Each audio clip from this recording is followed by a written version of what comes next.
এমন একটি train journey যার শেষ প্রান্তে আপনার জন্য অপেক্ষা করে আছে বাঙালির চিরন্তন প্রেম, শ্বেতকন্যা কাঞ্চনজঙ্ঘা। কলকাতা থেকে এনজিপি, তারপর শিলিগুড়ির সেই সবুজ প্রান্তর পেরিয়ে সরাসরি পাহাড়ি আঁকাবাঁকা পথ।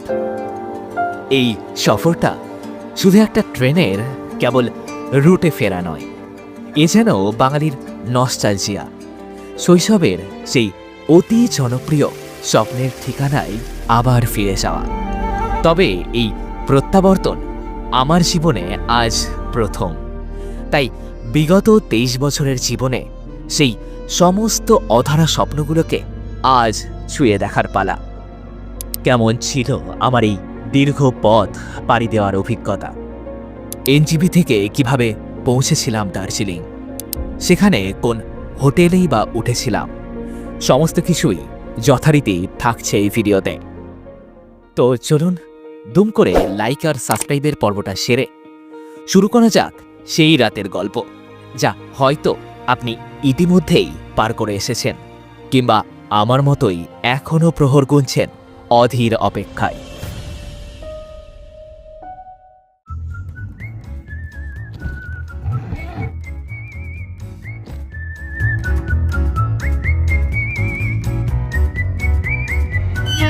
গুড ইভিনিং সকলকেই। কাছেরই রেলওয়ে স্টেশন থেকে আমরা 4 জন আজ যাত্রা শুরু করছি বাংলার সেই শৈল শহরের উদ্দেশ্যে। পছন্দের তালিকায় দার্জিলিং মেল, পদাতিক এক্সপ্রেস কিংবা কাঞ্চনকন্যা এক্সপ্রেস থাকলেও সাডেন প্ল্যান হওয়ায় ওয়েটিং লিস্টের দীর্ঘ সারি আমাদের ফিরিয়ে দিল সেই নস্টালজিক কামরাগুলি থেকে। একমাত্র বিকল্প হিসেবে সেদিন পেয়েছিলাম গরিব রথ এক্সপ্রেস। তাই শিয়ালদাহ হাওড়া নয়, আজ আমাদের জার্নি শুরু হবে সেই ঐতিহাসিক চিতপুরের কলকাতা স্টেশন থেকে। ট্রেন ছাড়ার নির্ধারিত সময়ের 1.25 ঘন্টা আগেই আমরা স্টেশনে পৌঁছালাম। তারপর ব্যাগ চেক করিয়ে প্রবেশ করলাম স্টেশনের ভেতরে। যেহেতু রাতের ট্রেন জার্নিটাই বেশিরভাগ মানুষ বেশি প্রেফার করেন, তাই প্ল্যাটফর্মের হলুদ আলোর নিচেই তখনও দেখা গেল বহু মানুষের আনাগোনা। অপেক্ষা করছি বোর্ডে ট্রেনের নাম ও প্ল্যাটফর্ম নাম্বারটা জানার জন্য। এমতো অবস্থায় শীতের আমেজকে সঙ্গী করে হাতে তুলে নিলাম গরম কফি। দেখতে দেখতেই বহু কাঙ্ক্ষিত সেই ঘোষণা ভেসে এলো মাইকে। আমরাও ছুটলাম আমাদের গরিবরথ এক্সপ্রেসের সেই কামরার দিকে। সপ্তাহে কেবলমাত্র বৃহস্পতিবার দিনই এই ট্রেন রাত 9:45-এ জনসাধারণের উদ্দেশ্যে ছেড়ে যায়। অন্যান্য দূরপাল্লার ট্রেনগুলির মতো এখানে ফার্স্ট টায়ার, সেকেন্ড টায়ার কিংবা স্লিপার ক্লাসের কোনো ব্যবস্থাই নেই। একমাত্র রয়েছে থার্ড টায়ার এসির ব্যবস্থায়। কপাল ভালো থাকলে মোটামুটি 10 ঘন্টা মানে পরের দিন সকাল 8টার মধ্যে পৌঁছে যাবেন এনজিপি। কেন কপাল ভালোর কথা বললাম তার কিছুক্ষণের মধ্যেই জানতে পারবেন। আচ্ছা, যেহেতু আমরা 3 জনের টিকিট একসঙ্গে কেটেছিলাম এবং মামুর টিকিট হচ্ছে পরে কেটেছিলাম, তো মামুর টিকিটটা আলাদা, মানে সিটটা আলাদা হয়েছে। তো এটা হচ্ছে 7 কামরার 10, তাই তো 10-এ পড়েছে, তো এই মিডিল বার্থ, ঠিক আছে। তো চলো এখানে ব্যাগটা রেখে আবার আমরা যেখানে বসেছি সেখানে যাওয়া যাক। এই যে আমাদের হচ্ছে কোচ 10 পড়েছে, ঠিক আছে। গরিবরথ এক্সপ্রেস সচরাচর মানে অতটা নোংরা হয় না, মোটামুটি সাফ সুতরাই থাকে। এই যে এটা হচ্ছে আমাদের, ঠিক আছে, মানে এইটার একদম লোয়ার বার্থটা, এটা লোয়ার বার্থ এবং এইটার হচ্ছে আপার বার্থটা। বেশ সব কিছুই দেওয়া রয়েছে ওপরে, দেখতে পাচ্ছেন। এই যে এখানে হচ্ছে বেসিন রয়েছে, ঠিকঠাকই জল মোটামুটি, ঠিক আছে। এই যে একটা আয়না এবং এইদিকে হচ্ছে ডাস্টবিন আর বাথরুম হচ্ছে রুম। এই যে এইদিকে একটা আয়না আছে, এদিকে টাওয়েল রাখার, পরিষ্কার পরিচ্ছন্নই আছে বেশ, ঠিক আছে, ঠিকঠাকই। মানে গরিবরথ এরা বেশ মানে খুব সুন্দর পরিষ্কার পরিচ্ছন্ন রাখে। এবং এইখানেও যদি ঠিকঠাকই জল মোটামুটি। আমাদের এই ট্রেনটাতে কিন্তু টোটাল 20টা কোচ আছে, ঠিক আছে, আর সমস্ত কোচগুলোই কিন্তু থার্ড এসি। এটাতে প্যান্টেকার নেই, তবে সাইড প্যান্টেকার আছে। জলও এখানে খুব কমই ওঠে, মানে এটাতে একদম চাপমুক্ত ট্রেন, ফাঁকা থাকে। ঘড়ির কাঁটায় তখন আর মাত্র মিনিট 11 অপেক্ষা। এই ট্রেনটাকে নিয়ে একটু বদনামও আছে, মানে তার পাঞ্চুয়ালিটিকে নিয়ে। সেদিনও তার অন্যথা হলো না। ঘড়ির কাঁটা 10টা পেরোলো, রীতিমতো 11টাও পেরোলো। প্রচুর টাইম পেরিয়ে যাচ্ছে, আর ভালো লাগছে না। মানে সেই আমাদের 9টা 45-এ ছাড়ার কথা ছিল ট্রেনটা, তো সামান্য কিছু ইঞ্জিনের গণ্ডগোলের জন্য এখন 11টা 11 প্রায়, ঠিক আছে। তো ইন্ডিয়ান রেলওয়ে কি আর বলবো, অবস্থা খারাপ। যাই হোক। এখন তো শেয়ার পড়ে যাচ্ছে, শেয়ার উঠছে না। মাঝে আমরা ডিনারটাও সেরে নিয়েছি। ট্রেনের খাবারের ঝুঁকি এড়োতেই মা ঝোলায় বয়ে এনেছিল ঘরোয়া সাদামাটা আয়োজন। এই যে আলুর দম, মানে পরোটা আর মিষ্টি, এদিকে তো শুরু করে দিয়েছে আর একজন। কেমন হয়েছে, টেস্ট কেমন? রাত্রিকালীন আহার সম্পূর্ণ হলো। প্যান্ট্রিকার না থাকা সত্ত্বেও আইআরসিটিসি অনুমোদিত বেশ কিছু ভেন্ডাররা দেখলাম 120 টাকা দিয়ে চিকেন বিরিয়ানি বিক্রি করছেন। ও হ্যাঁ, এই ট্রেনে আমাদের থার্ড এসিতে ভাড়া পড়েছিল মাথাপিছু 715 টাকা করে। এছাড়াও শিয়ালদহ কিংবা হাওড়া থেকে বেশ কিছু জনপ্রিয় ট্রেন কিন্তু প্রতিদিন দার্জিলিংয়ের উদ্দেশ্যেই ছেড়ে যায়। তাদের ডিটেলস আমি স্ক্রিন ডিসপ্লেতেই প্রোভাইড করলাম, চাইলে পজ করে চেক করে নিতে পারেন। যান্ত্রিক গোলযোগের কারণে এখানেই প্রায় 2.5 ঘন্টা বাদে, মানে 12টা 15-র সময় ট্রেন ছাড়ল গন্তব্যের উদ্দেশ্যে। সমস্ত যাত্রীদের দীর্ঘ এক প্রতীক্ষার অবসান ঘটল। অনেকটা সময় বাদে কামরার ভেতরে প্রবেশ করাতেই দেখলাম সকলেই ঘুমিয়ে পড়েছে। চারিদিকটা একেবারে অন্ধকার, এবং নিজের ব্যাগপত্র যেহেতু সিটের ওপরেই ছিল, তাই প্রথমবার বিছানাটা করতে একটু অসুবিধেই হলো।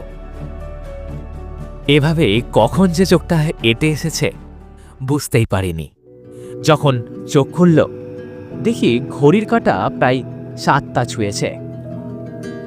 বাইরের জগৎ তখন ঝলমলে সোনালি রোদের আভায় মুখরিত। হোয়ার ইজ মাই ট্রেনে দেখলাম আমাদের ট্রেন সবে মাত্র মালদা টাউন পেরিয়েছে, অর্থাৎ আমরা প্রায় 3.5 ঘন্টা লেটে চলছি। সেই সকালে একটা চা এসেছিল, তারপর দীর্ঘ প্রতীক্ষার পর মোটামুটি 10টার দিকে পেলাম সেই কাঙ্ক্ষিত গরম পানীয়। জেগে উঠি স্টেশন বাঁধা ভোরে, ঠান্ডা হাওয়া গাল ছুঁয়ে যায় চুপচাপ, টিকিটটা ভাঁজ হয়ে আছে পকেটে, আর হাতে ধোঁয়া ওঠা ছোট্ট চায়ের কাপ। কৃষাণগঞ্জ এখন ঢুকতে ঢুকতে প্রায় 11টা 10, 15 মিনিটের স্টপেজ দেয়, এখানে 2 মিনিটের স্টপেজ দিয়ে ছেড়ে দিল। এখন 11টা 13 বাজে। মোট টোটাল 9টা স্টেশন আমরা কভার করব, আর 570 কিলোমিটার পথ। সেই বহু প্রতীক্ষার আবার একবার অবসান ঘটছে। মানে জীবনে সব কিছুই তো ফার্স্ট টাইম হচ্ছে, সে আপনি চায়ের কথা বলুন কিংবা দার্জিলিং যাওয়ার কথা বলুন, মাঠে বিঘার পর বিঘা জমি চাষবাস হচ্ছে, সেই চায়ের চাষ, সেটা কখনো দেখা হয়েছিল না। তবে সেটা এখন প্রত্যক্ষ দর্শন করলাম আমরা। এই যে সমস্ত দূরের যে সকল জমিগুলো, এগুলো সমস্তই চাষ হচ্ছে। আবার দেখলাম মাঝে মাঝে আনারসেরও বিভিন্ন গাছ, মানে আনারস গাছ। ফার্স্টে বুঝতে পারছিলাম না, কারণ আমাদের ওদিকটায় আনারস গাছগুলো একটু বড় বড় হয়, আর এখানে আনারস গাছগুলো অনেকটা ছোট ছোট। এখন এটা আনারস কিনা আমি সেটাও শিওর না। আপনারা যারা জানেন তারা আমাকে অবশ্যই জানাবেন, হ্যাঁ এটা কি গাছ বা এই ফলটাকে কি বলে। ওই যে দেখতেই পাচ্ছেন অসীম ছন্দে বয়ে চলেছে সেই মহানন্দা নদী। তারপর ক্ষণিকের ব্যবধানে আমরা পৌঁছালাম আমাদের বহু প্রতীক্ষিত গন্তব্যে। 10 ঘন্টার জার্নিটা 15 ঘন্টা অতিক্রান্ত হওয়ায় সকলের মুখেই তখন বিরক্তির ছাপ স্পষ্ট, কিন্তু সাথে রয়েছে চাপা উত্তেজনাটাও। কারণ আর মাত্র কিছু ঘন্টার অপেক্ষা, তাহলেই পৌঁছে যাব দ্য কুইন অফ হিলস। অর্থাৎ সেই দার্জিলিংয়ের দরবারে। যে হোটেল আমরা দার্জিলিংয়ে বুক করেছি, ওনাদের শিলিগুড়ি থেকে পিক আপ ড্রপ ফেসিলিটি থাকায় ওনারাই বাকিটা অ্যারেঞ্জমেন্ট করেছিলেন। যাই হোক, এক অচেনা ড্রাইভার দাদা আমাকে ইতিমধ্যেই কল করেছেন আর জানিয়েছেন যাত্রী সাথীর ওখানেই তিনি আমাদের জন্য অপেক্ষা করছেন। তবে বলে রাখি, এই শিলিগুড়ি থেকে দার্জিলিং পৌঁছানোর জন্য আমাদের হাতে আরেকটিও ঐতিহাসিক বিকল্প খোলা ছিল। ইউনেস্কো ওয়ার্ল্ড হেরিটেজ সাইট হিসেবে স্বীকৃত দার্জিলিং হিমালয়ান রেলওয়ে, হরফে টয় ট্রেন জার্নি। প্রতিদিন সকাল 10টা 10-এ এটি এই স্টেশন থেকেই ছেড়ে যায়। প্রায় 8 ঘন্টার এই মনোমুগ্ধকর যাত্রার মাথাপিছু ভাড়া মোটামুটি 1,500 টাকার মধ্যেই থাকে। র্যাম্প দিয়ে নেমে স্টেশনের বাইরে বেরোতেই দেখলাম এই যে এখানে কিন্তু বিভিন্ন শেয়ারিং বা রিজার্ভারের যারা যাবেন তারা সমস্তটাই কিন্তু এখান থেকে পেয়ে যাবেন। এই যে স্টেশন থেকে নেমে এসেই এখান থেকে আপনারা পেয়ে যাবেন। রিজার্ভের ছোট গাড়িগুলিতে মোটামুটি 2,000 এবং বড় গাড়িতে 4,000 মতো খরচ পড়বে। আপনারা চাইলে শেয়ারিংয়েও মাথাপিছু 250 থেকে 300 টাকার বিনিময়ে পৌঁছাতে পারেন। খিদেও পেয়েছে প্রচণ্ড, তাই আগে চলুন লাঞ্চটা সেরে নেওয়া যাক। ঘড়িতে প্রায় 1টা ছুঁই। অর্ডার দেওয়া হয়েছে 150 টাকার মাছের থালি। থালিতে রয়েছে ডাল, ভাত, ঠিক আছে, স্যালাড, আলু ভাজা, এদিকে পাঁপড়, সয়াবিন, এটা একটা তরকারি, ফুলকপি এবং এই যে রুই মাছ।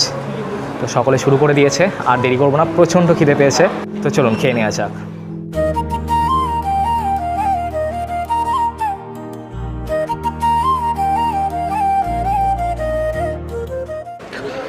আচ্ছা, এই শুভঙ্কর হোটেল থেকে আমরা লাঞ্চ কমপ্লিট করা হয়ে গিয়েছে।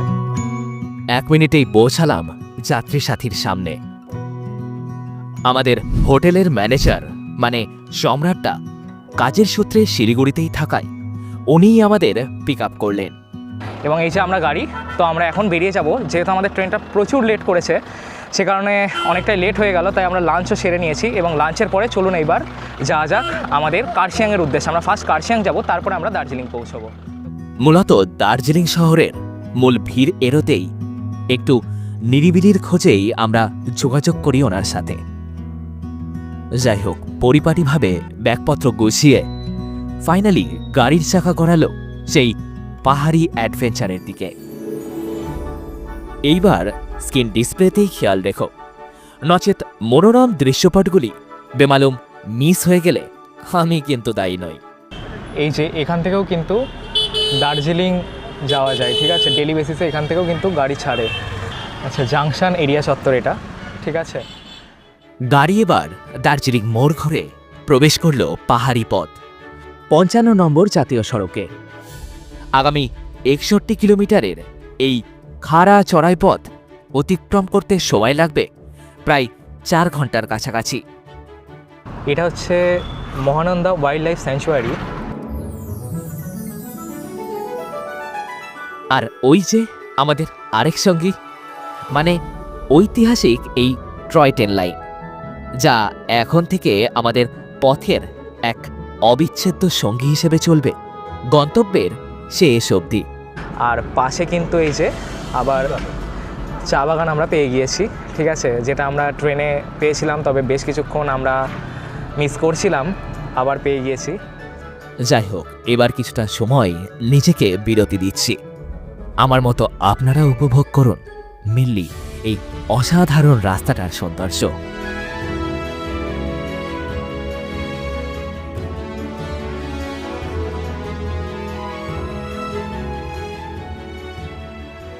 পথের প্রতিটি চড়াইতেই বাড়ছে অল্টিমিটারের কাটাও, যা সমুদ্রপৃষ্ঠ থেকে আমাদের নিয়ে যাবে প্রায় 6,700 ফিটে।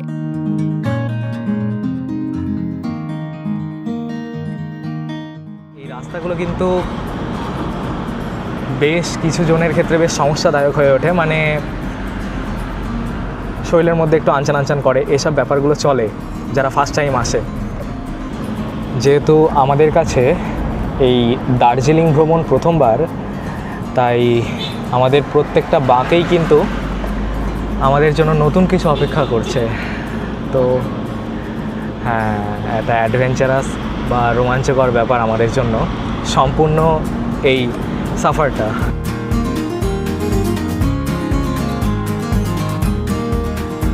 আমাদের ওই দিকটাতেও বেশ ভালোই শীত, মানে একদম দক্ষিণের দিকটাতে বা কলকাতা ওই সব দিকটাতে ভালোই মোটামুটি শীত পড়েছে মোটামুটি। তবে এতক্ষণ আমি শীত বুঝতে পারছিলাম না, এইবার হালকা হালকা ফিল হচ্ছে শীত। ঠিক আছে, হালকা হালকা ঠান্ডা ঠান্ডা হাওয়া এখানে ফিল হচ্ছে। এবং এই যে একদম পাহাড়ের গায়ে যে সকল বাড়িগুলো করা হয়, সেই সকল বাড়িগুলো এই যে দেখতেই পাচ্ছেন পাশ দিয়ে সমস্তটা সোনালি মিষ্টি রোদ, যেটা পাহাড়ের সেই একদম মাথাগুলোতে পড়েছে একদম পিকে, তো সেগুলোতে একদম সিনিক বিউটি তৈরি করছে। বিকেলে রোদ নেমে আসে কাছের জানালায়, ঘূর্ণি পথে গাড়ি দুলে নরম নরম যায়। প্রথম প্রকৃতির উপহার হিসেবে পেলাম ছোট্ট সুন্দর ঝর্ণাটি। আমাদের মতোই শয়ে শয়ে যাত্রীবাহী গাড়ি এ পথে এগিয়ে চলেছে। মাঝে মাঝে কিছু গাড়ি অপর প্রান্ত থেকে এগিয়ে এসে পাশ কাটিয়ে বেরিয়ে যাচ্ছে।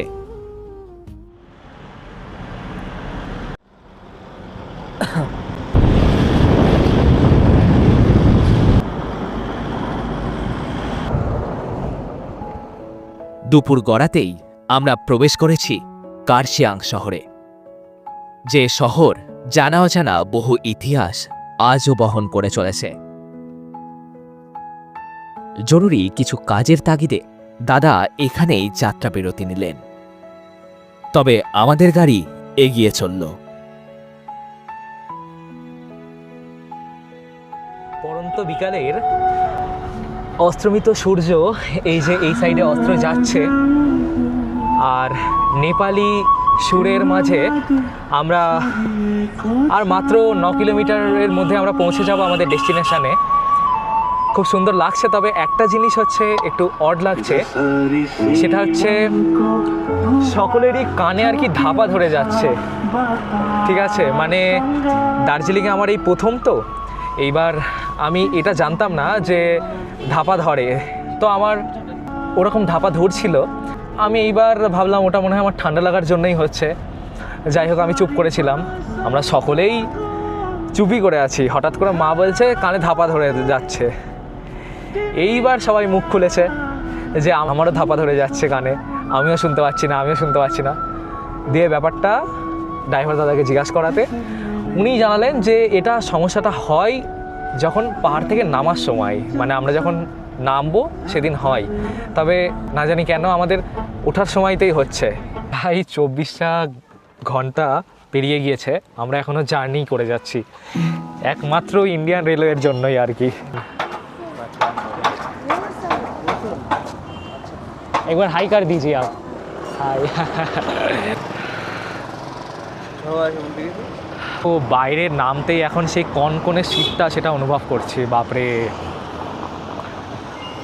আর এই গাড়িগুলো যাচ্ছে পাশ দিয়ে, আরও ঠান্ডাকে যেন বয়ে নিয়ে যাচ্ছে। এই যে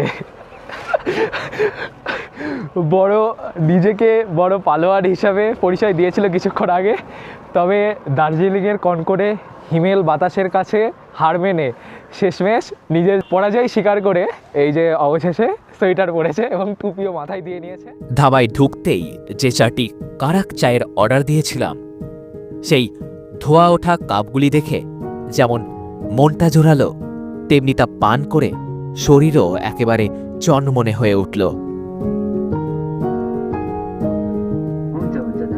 আমাদের সামনে যেটা হচ্ছে একদম হলুদ আভাটা দেখতে পাওয়া যাচ্ছে, এটা হচ্ছে গোধূলির আভাটা। ঠিক আছে, মানে অসাধারণ। কেমন লাগছে সকলের? অসাধারণ, সকলে দারুণ এনজয় করছি। কিন্তু আমরা যদি সকাল 12টার মধ্যে পৌঁছে যেতাম তবে এই জিনিসটা কিন্তু মিস করে যেতাম। সুখবর, দারুণ সুখবর শুনলাম, সেটা হচ্ছে কালকে সকালে আমাদের আজকে যে ওয়েদারটা লাল হয়ে গেছে না, যখন থেকে লাল হয়ে গেছে, কালকে ওয়েদার ক্লিন। আচ্ছা, কাঞ্চনজঙ্ঘা দেখতে পাওয়া 110%। কতই না প্রতীক্ষা, কতই না পাহাড়ি বাঁক পেরিয়ে আমরা অবশেষে পৌঁছালাম পাহাড়ের রানী অর্থাৎ দার্জিলিংয়ে। এই যে সাজানো গোছানো সেই ঘুম স্টেশন। মিনিট দুয়েক বাদেই গাড়ি থেমে যাওয়াতে বুঝলাম হোটেল পৌঁছে গেছি। সঙ্গে সঙ্গে হোটেলের ভেতর থেকে দুজন বেরিয়ে এসে হাসি মুখে ব্যাগপত্র নামিয়ে ভেতরে নিয়ে গেলেন। 4,000 টাকা গাড়ি ভাড়া মিটিয়ে আমরাও হোটেলে চেক ইন করলাম। আমাদের হোটেলের নাম পাইন ভিউ এস্কেপস। তারপর রিসেপশনে যাবতীয় আইডি ডকুমেন্ট ভেরিফিকেশন সম্পূর্ণ হলো। হোটেল প্রবেশের পর মুহূর্ত থেকেই একটা ওয়াও ফ্যাক্টর কাজ করছিল। তারপর ব্যালকনি হয়ে রুমে এন্ট্রি করতেই চমৎকার সেই গোল্ডেন হিউ টোন এবং পরিপাটি করে সাজানো গোছানো রুমটি বেশ নজর কাড়ল। আমরা দুটি রুম নিয়েছিলাম, একটি সুপিরিয়র রুম উইথ ব্যালকনি আর অপরটি বাবা মায়ের জন্য এই premium room with private balcony. আসুন রুমগুলিতে কেমন কি ফেসিলিটি রয়েছে তা ঝটপট দেখে নিই। এটা হচ্ছে 104 নম্বর রুমটা। ফার্স্ট ইমপ্রেশনটা এরকম, লাইটের যে ওয়ার্ম টোনটা সেটা সম্পূর্ণ দেয়ালগুলোতে খুব সুন্দরভাবে খেলছে। কিন্তু প্রথমেই রয়েছে ডেকোরেটেড পরিষ্কার পরিচ্ছন্ন একটি কিং সাইজ বেড এবং বেডের দুপাশে রয়েছে দুটি বেড সাইড টেবিল। তার ওপরে বিভিন্ন সময়ে জল গরম করে খাওয়ার জন্য রয়েছে ইলেকট্রিক কেটেলের ব্যবস্থাও। একটি আয়না এবং নীরবে সময় কাটানোর জন্য রয়েছে একটি প্রাইভেট ব্যালকনি। এখান থেকে নাকি দিনের বেলায় খুব সুন্দর পাইন ভিউ পাওয়া যায়। আচ্ছা, বাথরুমের কথা বললে সেটিও বেশ সুসজ্জিত। রয়েছে ওয়েস্টার্ন কোমোড, বেসিন, আয়না, শাওয়ার, মিক্সার ট্যাপ, এছাড়াও 24x7 গিজারের ব্যবস্থাও। আমরা থাকছি 106-এ। আমাদের রুমটাও দেখলাম সেমই, তবে ব্যালকনিটা খোলামেলা।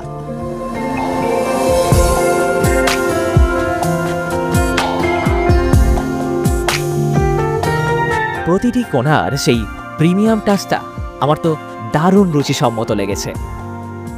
আপনারাও চাইলে এই নাম্বারে এখানে কন্ট্যাক্ট করতে পারেন। আচ্ছা, আরেকটি কথা, দার্জিলিংয়ে কিন্তু লাঞ্চ প্রোভাইড করা হয় না। যেহেতু ব্রেকফাস্ট এবং ডিনারটা প্রোভাইড করা হয়, তাই আমরাও সেই প্যাকেজেই এসেছি। সমস্তটা স্ক্রিন ডিসপ্লেতে দেওয়া রইল, চাইলে চেক করতে পারেন।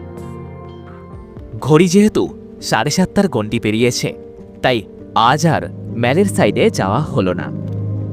আমরা কিছুটা জিরিয়ে ঘুম স্টেশনটাই একবার চক্কর মেরে আসলাম।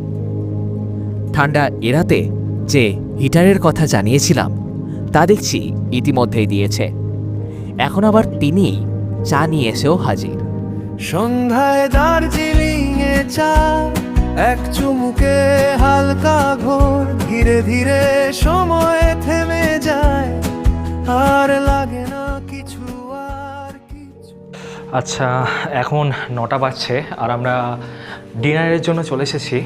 ওনাদের হোটেলের নিচেই এই ডিনার সেকশনটাও রয়েছে। ডিনার লঞ্চে এটাও দেখছেন খুব সুন্দর পরিষ্কার পরিচ্ছন্ন একদম, ঠিক আছে। আর ওপরে একদম খুব সুন্দর এই বিভিন্ন রং বেরঙের প্রেয়ার ফ্ল্যাগসগুলো দেওয়া।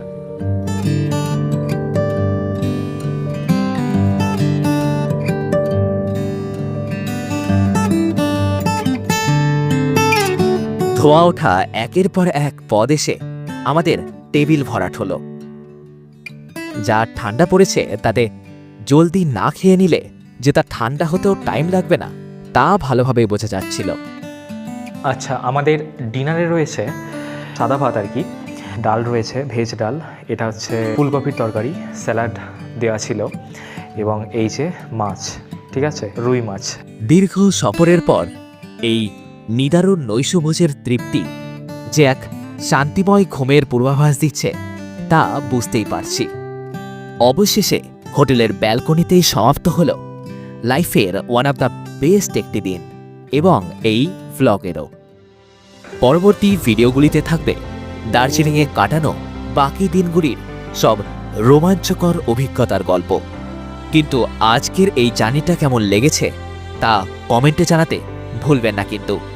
আর প্রকৃতিকে আরও কাছ থেকে উপভোগ করতে আমার এই সুন্দরবনের ভিডিওটি দেখতে পারেন। আপনার সাথে ওখানেই দেখা হচ্ছে। টাটা।